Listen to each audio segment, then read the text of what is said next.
a+b² సూత్రం ప్రకారంగా చేస్తే ఏ విధంగా వస్తుందో అది దృష్టిలో పెట్టుకుని చేయడం. చూడండి, a² + b² 2ab.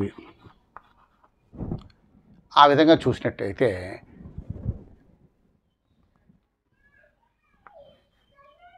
44 స్క్వేర్ ఉందాం. దీన్ని 4 16, ఇది b², 4 16, 2ab అంటే 16, 2 4 16 రెట్టింపు 32, 6 3 9 1 ఆన్సర్.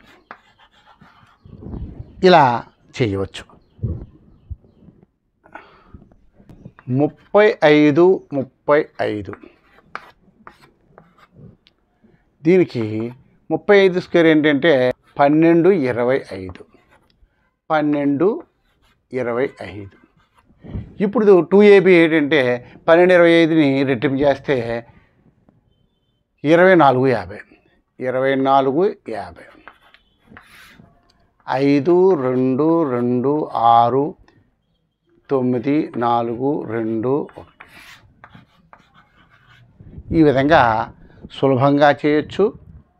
ఇది a+b² సూత్రం పాటిస్తూ పదాల కింద రాయిస్తే మనకి సులభంగా వస్తుంది.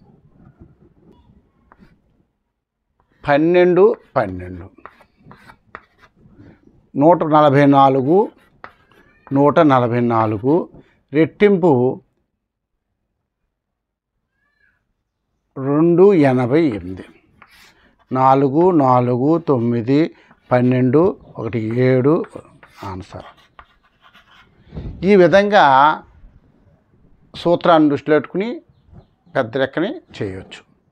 గమనించారు కదా.